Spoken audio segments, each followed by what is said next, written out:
There exists within each of us a silent companion, hidden in the corners of our being, lurking beneath the surface of our conscious mind. We call this presence the shadow. It is not a separate entity, but a part of ourselves that we often refuse to see.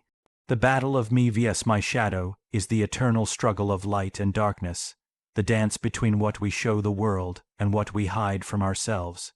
We often imagine the shadow as something sinister, something to be feared, avoided, or eradicated. It is tempting to cast it as the villain in the story of our lives, the saboteur within, the darker twin we wish we could disown. But this view is a misunderstanding, born from fear, not from wisdom. The shadow is not the enemy.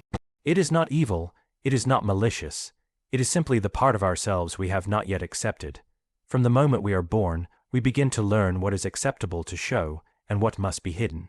Through family, culture, religion, and society, we are taught, directly or indirectly, which emotions, behaviors, and traits are welcome and which are shameful. We adapt, we comply, we become what the world asks us to be. But what happens to the parts of ourselves that don't fit the mold? They don't disappear. They are pushed into the shadow. The shadow is composed of everything we have denied, suppressed, or rejected in ourselves. This includes not only what we consider negative, such as anger, envy, selfishness, but also what is powerful and vibrant, our passion, ambition, sexuality, creativity. Anything we were taught to fear or feel ashamed of becomes buried. Over time, this buried material grows, deepens, and takes on a life of its own. But it does not do so out of malice. It does so because it has been left unseen. When we ignore the shadow, we give it power. It moves in the dark corners of our psyche, influencing our thoughts, our decisions, and our relationships in subtle but profound ways. We may find ourselves reacting disproportionately, projecting onto others, or repeating destructive patterns, never realizing that it is the shadow crying out to be acknowledged. But when we turn toward it, when we dare to face it with honesty rather than fear, we begin to understand that it is not our enemy but our neglected twin, waiting to be heard. The shadow is not interested in destroying us. It seeks to complete us. It wants integration, not domination. It wants to be seen and held, not silenced. When we begin to approach it with curiosity rather than condemnation, we find that it holds vital truths about who we are. It exposes the masks we wear and invites us to take them off. It reveals our hidden motivations, our repressed desires, our buried wounds. And in doing so, it brings us back to authenticity. The journey into the shadow is not an act of war. It is an act of reconciliation. It is a return to the fullness of being, a homecoming of the parts we have lost along the way. It requires courage, not to fight, but to listen, not to conquer, but to embrace. The shadow is not the enemy, it is the mirror. And in its reflection, we find not something foreign or monstrous, but the forgotten parts of ourselves, waiting to be loved back into wholeness. 2/2 You said, awareness is the first and most vital step on the path toward inner transformation. Without it, we are passengers in our own lives, driven by unconscious impulses, shadowy fears, and long, buried emotions that operate just beneath the surface.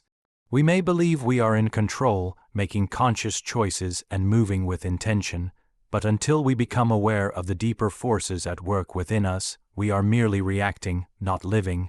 To become aware is not merely to notice, but to see through the veil of habit, conditioning, and denial. It is the moment when the automatic pauses and the question arises, why did I just do that? Why do I keep repeating this pattern? What am I running from? Awareness does not come with judgment, but with observation. It is the willingness to turn inward and look with clarity at the uncomfortable, the painful, the hidden. It is a gentle but unflinching gaze. When we begin to cultivate awareness, we illuminate the terrain of the unconscious. We notice our projections, how we blame others for what we refuse to face in ourselves. We see our reactions, how old wounds still bleed beneath new circumstances. We witness our defenses, how quickly we armor up to avoid vulnerability. These revelations can be unsettling, even painful, but they are also liberating. For to become aware is to reclaim our freedom from the tyranny of what remains unacknowledged. Awareness breaks the trance of repetition. So many of us live in cycles, the same arguments, the same disappointments, the same regrets. We tell ourselves that life is happening to us, when in truth, we are often caught in loops generated by unconscious beliefs and unresolved emotions. But the moment we become aware of the pattern, the loop weakens. We no longer move through life blindly. We begin to ask questions that matter. We begin to respond rather than react. There is great humility in true awareness.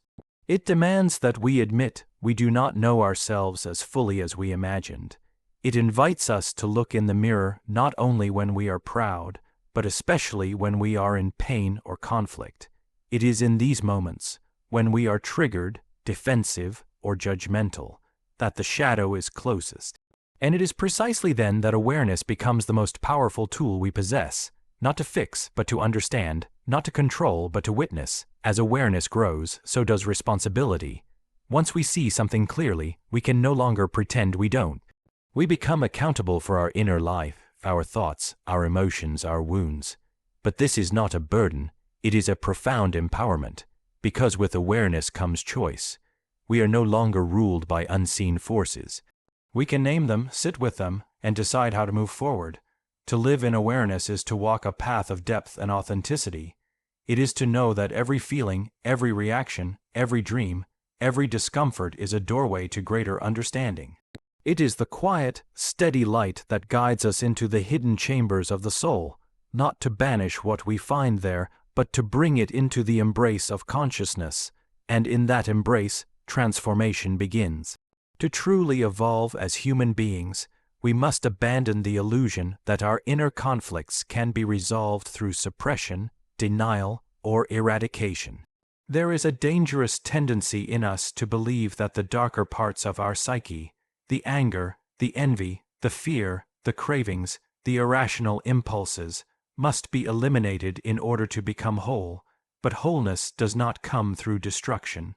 It comes through integration. The shadow does not vanish because we ignore it. It does not die because we disown it.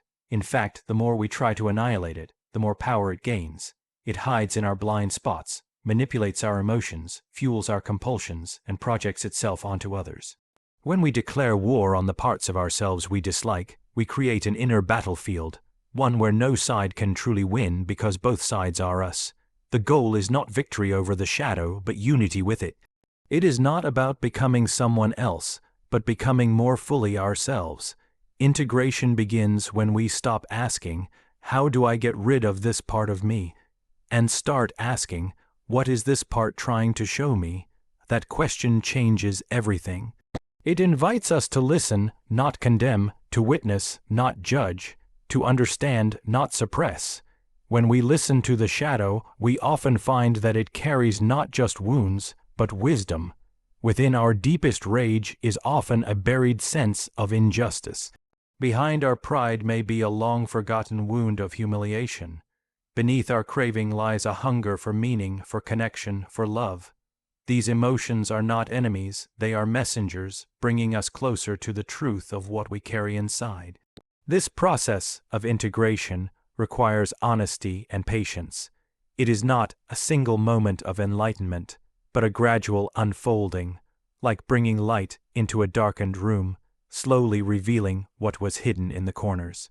Each time we sit with a difficult feeling instead of avoiding it, each time we examine a reaction instead of justifying it, we take a step toward integration, and with each step, the inner landscape becomes less divided. The self becomes less fragmented. What we begin to see is that the shadow, when embraced, becomes a source of profound strength. The energy we once used to suppress it is released. The parts of ourselves we tried to silence begin to speak with clarity. Our creativity deepens, our relationships become more honest, our choices become more conscious. We no longer act out old patterns without knowing why. We are no longer ruled by unconscious forces masquerading as fate. We become responsible for our inner world, not in a punitive way, but in a sacred way. We become stewards of our own soul. But integration is not the same as indulgence. It does not mean acting on every shadow impulse or glorifying our darkness. It means acknowledging it, holding it, learning from it. It is the difference between being possessed by a feeling and being in relationship with it. We create space between the feeling and the action. We honor the shadow not by obeying it, but by understanding it, and then choosing, consciously, how to move. True transformation begins here, not in the pursuit of purity, but in the acceptance of complexity. Not in the fantasy of perfection, but in the grounded, courageous work of embracing our contradictions. The human soul was never meant to be neat and clean. It was meant to be whole, and wholeness includes the mess, the wildness, the brokenness, and the beauty. To integrate the shadow is not to become perfect. It is to become real. And in becoming real, we open ourselves to a life of depth, of meaning, and of authenticity. There is a paradox buried deep within the human soul. The very parts of ourselves we most fear, avoid, and reject are often the ones that carry our greatest potential. We are taught to fear the darkness within us, to hide our anger, our lust, our ambition, our wildness. We are told to be agreeable, controlled, predictable, and so we carve off chunks of ourselves to fit into these narrow expectations. But in doing so, we lose not only our so-called flaws, we lose access to our vitality, our depth, our fire. The shadow, for all its chaos and discomfort, is not merely a prison of repressed pain, it is also a vault of forgotten gifts. When we exile a part of ourselves, we don't just bury the wound, we bury the wisdom that comes with it. For example, someone who suppresses their anger because they were taught it's dangerous may also suppress their ability to set boundaries, to stand up for themselves, to ignite change. Anger, when unconscious, can indeed be destructive. But when integrated, it becomes clarity, power, and the voice of truth. Similarly, a person who represses their envy may also be repressing their ambition, the drive to create, to rise, to push beyond limitations. In its shadow form, envy breeds bitterness. In its awakened form, it reveals desire and hidden potential. Our shadows contain these hidden treasures. Within our shame may lie a yearning for authenticity. Within our fear may live a deep sensitivity that allows us to feel and perceive the world more richly than others. Within our arrogance may be an abandoned confidence that was never allowed to grow in a healthy way. What we reject becomes distorted in the dark, but it does not disappear, it waits. The journey into the shadow, then, is not just a journey of healing, it is a journey of reclamation. It is about returning to the parts of ourselves we left behind, not to become overwhelmed by them, but to rescue them from exile, to listen to the wounded child within and retrieve the joy and wonder that were lost alongside the pain. To acknowledge the impulsive, chaotic parts of ourselves and discover the raw creativity that lives within that chaos. To face the critic in our mind and hear, behind its harsh voice, the fear of failure, and behind that fear, the longing to succeed and be seen. None of this can happen through avoidance. It requires entering the inner underworld with courage, honesty, and a willingness to feel what we've numbed. But when we do, something remarkable occurs. The very darkness we feared becomes the source of light. Not the blinding, artificial light of denial, but the deep, steady flame of self-knowledge. What emerges is a sense of inner richness. We begin to feel more alive, more whole. Our emotional range expands. We gain access to instincts that had been shut down: intuition, sensuality, assertiveness, playfulness, depth. Our relationships grow more authentic because we are no longer pretending to be only half of who we are. We become less reactive, not because we're suppressing emotion, but because we've learned to hold it, to understand it, to choose how to use it.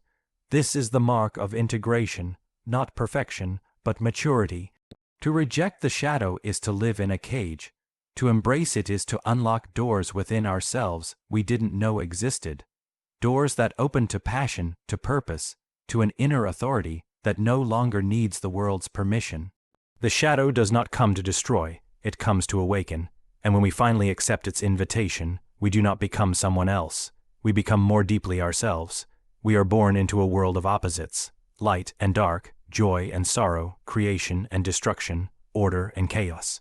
From our earliest experiences, we are taught to favor one side over the other, to choose light over dark, happiness over sadness, strength over vulnerability. But in doing so, we forget that life itself is not built on singularities. It is shaped by tension, by contrast, by polarity. Wholeness is not found in choosing one side and rejecting the other. Wholeness is born in the dance between the two. Within each of us lies this dance, a constant interplay between opposing forces. The conscious mind, striving to be rational, structured, and acceptable, is always in relationship with the unconscious, wild, instinctual, emotional, and irrational. One seeks clarity, the other speaks in symbols and dreams. One wants to maintain control, the other whispers of freedom and depth. We often believe that if we can just silence one side, we will find peace. But that belief is an illusion. Suppression does not bring peace. It brings fragmentation, and where there is fragmentation, there can be no inner harmony. The self is not a static identity, but a living, breathing tension of opposites. We contain both the desire to belong and the need to be separate. We long to be seen and fear exposure. We want stability, yet we crave transformation. These inner contradictions are not flaws to be corrected. They are the very fabric of our humanity. To become whole is not to resolve the opposites into a single truth, but to allow them to coexist, to speak, to move within us. There is great wisdom in the image of a dance. In a dance, neither partner dominates. Both respond, adapt, and create rhythm together. Likewise, our inner opposites must learn to move in relation to each other. The parts of us that are brave must learn to dance with the parts that are afraid. The disciplined self must listen to the spontaneous one. The logical mind must leave room for the symbolic, the intuitive. We do not force one to disappear. We allow each to inform and balance the other. This is not a passive surrender to chaos, nor is it a rigid adherence to control. It is a dynamic, living equilibrium. It is the art of holding two truths at once. I am strong and I am tender. I am flawed and I am worthy. I am fearful and I am capable. When we hold these opposites, we grow in depth. We stop needing to be only one thing. We begin to feel the full spectrum of our experience without shame. We step into a richer, more authentic way of being. What we often call conflict within ourselves is really a call for integration. When the inner critic clashes with the inner child, when the shadow pulls against the persona, when the heart and the mind seem to be at war, it is not a sign of brokenness. It is a sign that something deeper is trying to be born. The goal is not to eliminate one side, but to listen to both and find the synthesis that leads to new insight, new strength, and new possibility. In truth, we cannot know light without shadow, just as we cannot appreciate silence without sound. We cannot experience healing without first recognizing pain, and we cannot become whole without meeting the parts of ourselves we have ignored, rejected, or misunderstood. The union of opposites is where transformation happens, not by force, but by presence. Not by domination, but by dialogue. To live in this tension is not easy. It requires maturity, patience, and the willingness to sit in the discomfort of paradox. But in this sacred space, where no part of the self is exiled and no truth is denied, we discover something greater than harmony. We discover wholeness, and wholeness is not perfection. It is the deep, abiding knowledge that every part of us has a place, a purpose, and a voice in the unfolding story of who we are becoming. To confront the shadow is to confront the depths of one's own soul. It demands honesty and humility, for in the shadow lies the unvarnished truth of who we are. The victory in this internal struggle is not the vanquishing of darkness, but the courageous embrace of the whole self. In this embrace we find freedom, freedom from illusion, freedom from fear, and the freedom to live fully as the complex beings we were always meant to be.